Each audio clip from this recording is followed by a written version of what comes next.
ত্রিপুরায় আবারও নেশাগ্রস্ত দুষ্কৃতীদের হাতে আক্রমণের শিকার সাংবাদিক। ঘটনার তীব্র নিন্দা জানিয়েছে জার্নালিস্ট অ্যাসোসিয়েশন অব ত্রিপুরা। ভারতের ছোট্ট পার্বত্য ত্রিপুরা রাজ্যে গণতন্ত্রের চতুর্থ স্তম্ভ সাংবাদিকের ওপর আক্রমণের ঘটনা বন্ধ নেই। এবার ত্রিপুরা গোমতী জেলা উদয়পুর টেপানিয়া হাসপাতালের সামনে সংবাদ সংগ্রহ করতে গিয়ে নেশাগ্রস্ত যুবকদের হাতে আক্রমণের শিকার হয়েছে সাংবাদিক মানিক সাহা। শুক্রবার রাতে গোমতী জেলা কাকরাবন থানাধীন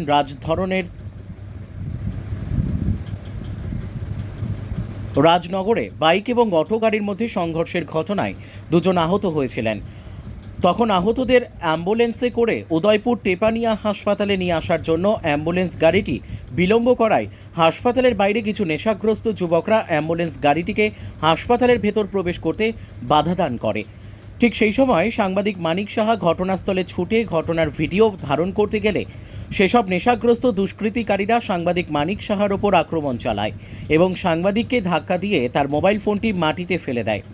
পুলিশ কর্মীদের সামনে সাংবাদিকদের ওপর ওই ন্যাক্কারজনক ঘটনা সংঘটিত হলেও পুলিশ ছিল নীরব দর্শকের ভূমিকায়। এই ঘটনার তীব্র নিন্দা জানাচ্ছে জার্নালিস্ট অ্যাসোসিয়েশন অব ত্রিপুরা সাংবাদিকদের সংগঠন। অবিলম্বে দুষ্কৃতিকারীদের চিহ্নিত করে তাদের কঠোর শাস্তি প্রদানের জন্য শনিবার গোমতী জেলার পুলিশ আধিকারিক নির্মাণ দাসের নিকট এক প্রতিনিধিমূলক ডেপুটেশন প্রদান করেন জার্নালিস্ট অ্যাসোসিয়েশন অব ত্রিপুরা সংগঠন। উপস্থিত ছিলেন সংগঠনের সভাপতি বিক্রম কর্মকার, সাধারণ সম্পাদক মিঠুন আচার্যী, ইন্দ্রজিৎ সরকার, দীপ্তনু সেন সহ অন্যান্যরা। ঠিক আছে, নমস্কার। আমরা জার্নালিস্ট অ্যাসোসিয়েশন অফ ত্রিপুরা রাজ্য কমিটির পক্ষ থেকে আজকে আমরা উদয়পুর এসডিপি অফিসে স্যারের সাথে মিলিত হওয়ার জন্য এসেছি। মেইন উদ্দেশ্য হচ্ছে গতকালকে আমাদের এক সাংবাদিক ভাই টেপানিয়া হাসপাতালে একটা কবর সংগ্রহ করতে গিয়েছিল।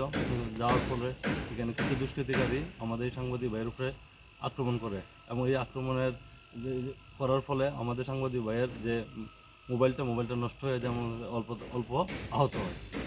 এই ঘটনার সাথে যারা জড়িত তাদেরকে উপযুক্ত শাস্তি প্রদান করার জন্য আজকে মহকুমার অফিসারের সাথে আমরা মিলিত হয়েছে এবং তাই নিয়ে আশ্বাস দিয়েছে 24 ঘন্টার ভিতরে তার উপর অ্যাকশন নেবে এবং তাদেরকে অ্যারেস্ট করা হবে। এইভাবে আমরা আগামী দিনও যাতে যে কোনো সাংবাদিক ভাই আক্রান্ত হলে আমরা তাদের কাউকে যাতে ছাড়া না হয় এই বিষয়ে আমরা তাদের সাথে আলোচনা করেছি এবং তাই নিয়ে আশা দিয়েছে আগামী দিন যাতে এরকম কোনো ঘটনা না হয় তার জন্য উপযুক্ত পদক্ষেপ গ্রহণ করবে। ফায়ার সার্ভিস একটি রুগীর নাম বিশ্বজিৎ শুক্ল দাস, ওনাকে নিয়ে আসে। ওদের কথা অনুযায়ী ওখানে নাকি অ্যাক্সিডেন্ট হয়েছিল রাজনগর এলাকায়। অটো আর বাইকের মুখোমুখি সংঘর্ষ, তাতে বাইকের যে আরোহী উনি খুব গুরুতর আহত হয়। ওনাকে গোমতী হাসপাতালে নিয়ে আসা হয়। তো ইমার্জেন্সি ট্রিটমেন্ট দেওয়া হয়েছে। রোগীর অবস্থা আশঙ্কাজনক অবস্থায় আমরা এখন জীবিতে রেফার করছি। কি নাম জানেন? কি নাম জানা গেছে স্যার? বিশ্বজিৎ শুক্ল দাস। এখন তো জীবিত রেফার করবে, প্রাথমিক চিকিৎসা করবো না? অবস্থা একটু আশঙ্কাজনক আছে, তাই আমরা রেফার করছি।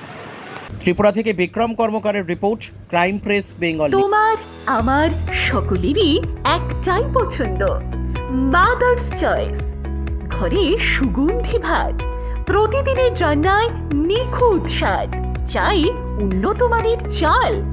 তাহলে আর দেরি কেন? আজই যোগাযোগ করুন ধনরাজ অ্যাগ্রো ইন্ডাস্ট্রিজ প্রাইভেট লিমিটেডে। আমরা আনি আপনার টেবিলে খাঁটি ও মানসম্মত চাল মাদার্স চয়েস নামে। একবার ব্যবহার করুন, আর ফিরে তাকাতে হবে না। বিশ্বাসী গোড়া, গুণগত মানে সেরা। মাদার্স চয়েস, মা যেমন চান চাল তেমনই। যোগাযোগের জন্য এখনই কল করুন 8509752023 এই নম্বরে। মাদার্স চয়েস শুধুই সেরা নয়, সবার প্রথম পছন্দ। এখন সোনার গয়নায় বিশ্বস্ত নাম এনপিএস জুয়েলারি। আধুনিক ডিজাইন, খাঁটি সোনা আর সঠিক দাম সব একসাথে পাবেন এখানে। বিয়ে হোক, উপহার হোক অথবা নিজেকে উপহার, এনপিএস জুয়েলারি সব সময় আপনার পাশে। আসুন কালীতলা বাজার, শ্রীপুর, বদনগঞ্জ রোড, কামারপুকুর, হুগলি। বিস্তারিত জানতে ফোন করুন 6296152576 এই নম্বরে।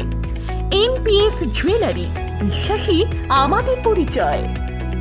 চালমানি পূজা গোল্ড, মিনিকেট, রত্না, স্বর্ণ 1010 আর দুধের স্বরের বিশুদ্ধতা একবার খেলেই বুঝবেন আসল স্বাদ। MS তারা শঙ্করী অ্যাগ্রো প্রোডাক্ট, বিশ্বাস আর গুণমানের নাম। যোগাযোগ করুন 7001192179 আমাদের ঠিকানা বাজে কুমারপুর, মাধবদেহি, পূর্ব বর্ধমান 713427। পূজা গোল্ড, প্রতিদিনের পাতে সোনার স্বাদ।